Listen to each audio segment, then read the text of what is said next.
Hi, I'm Dr. Chad Larson. Thanks for joining me in another episode of Keep It Real. So, I don't know how to say this, but your marriage could be bad for your health. Maybe this isn't news to you, but let me explain a little bit of the science behind it. There's a journal article that was recently published, in fact, just a few days ago this month, and in a medical journal called Sickol Neuroendocrinology. And they did something interesting. They evaluated the integrity of the gut barrier in counseling marital sessions.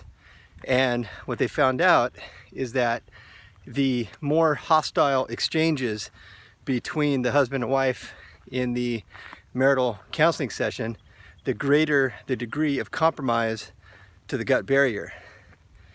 And so what the heck does that have to do with anything? So if you've been following the show for some time, I've had multiple episodes where we talk about the integrity of the gut barrier. And so let's just take a step back and just summarize here briefly for a sec.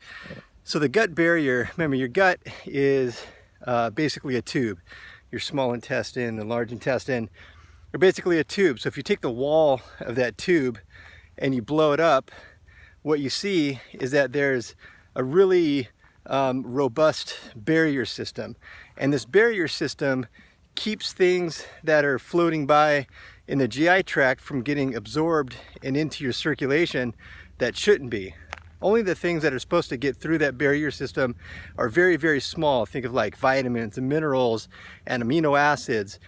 They easily pass through that barrier system to get into your circulation, which is kind of like your superhighway that allows these nutrients to be delivered all over your system, including your brain.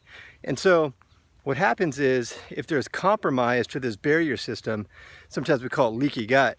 If a person has leaky gut, there's big gaps in the gut barrier system. And so things that would otherwise be blocked from getting in are allowed to now pass right through, get in through your immune system, get into your circulation, and hit the superhighway and could travel all over the body where they're not supposed to be. And so going back to this study, what they evaluated was in people, particularly if they have like a mood disorder, like depression, anxiety, they noticed that when there's increase in hostile exchange, and they found this out just during the counseling session, the more hostile exchanges, the greater the degree of breakdown of the gut barrier and more toxins flowing from the gut into the circulation. And so what they did is they took blood tests during the process of the counseling sessions, and the more hostile, the more argumentative the sessions were, what happens is there's greater degree of breakdown of the gut barrier. We know that stress, especially this kind of acute stress, this we've known for some time, but we know that stress can break down the integrity of this gut barrier.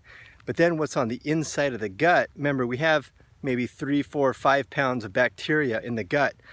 This is a good thing. Most of it is supposed to be good, healthy bacteria, and it's very important for our general health. But sometimes we have an accumulation of bad bacteria. Sometimes we call it gram-negative bacteria, and they produce something called lipopolysaccharides, or LPS. This LPS is a toxin.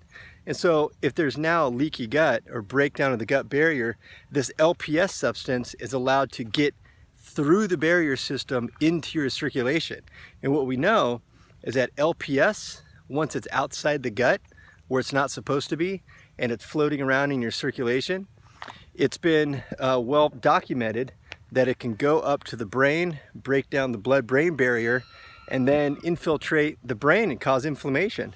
So it can cause inflammation in the brain, which we know could exacerbate, let's say worsen conditions like depression and anxiety, but also it causes general inflammation in the body. So this is why I started out with the idea that your marriage, or particularly, maybe a bad marriage or an argumentative marriage, kind of a hostile marriage, could lead to poor health, because these systemic inflammatory chemicals are at the root of many of the conditions that we're trying to avoid, like heart disease, diabetes, obesity, autoimmunity, Alzheimer's disease, what they have in common is inflammation.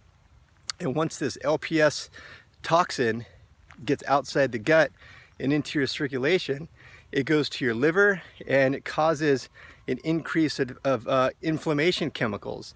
You can do a simple blood test and look at one of these inflammation chemicals called C-reactive protein, or high sensitivity C-reactive protein, CRP. And the CRP is a numeric evaluation of the degree of inflammation that your liver is kicking up from certain things like LPS. And so what they noticed during these sessions is that the more challenging the discussions were, they noticed that there are higher blood levels of this lipopolysaccharides. And right along with the increase of this LPS toxin from the gut, there's a greater degree of CRP, C-reactive protein. And we know when those two are elevated, then things like depression, anxiety, these kind of mood disorders can significantly worsen. And so it's interesting that it was published in a journal called Psychoneuroendocrinology, which it is really fitting actually, because the psychological part speaks to this idea of mood disorders. The neuro part is basically referring to the brain, and then the endocrinology is hormones. And that hormones is really the communication device between all the different organ systems. So it affects all three of those major systems in the body. And it just simply comes down to basically how stress can affect our health ultimately. And one of the ways it does it, as indicated in the study, is breaking down the integrity of the gut barrier that we talked about so many times. And then when that gut barrier is broken down, then these inflammatory chemicals from toxins like LPS, there's other ones as well, but LPS is a big common one, that when there's breakdown or leaky gut, then LPS is allowed to hit the superhighway, the circulation.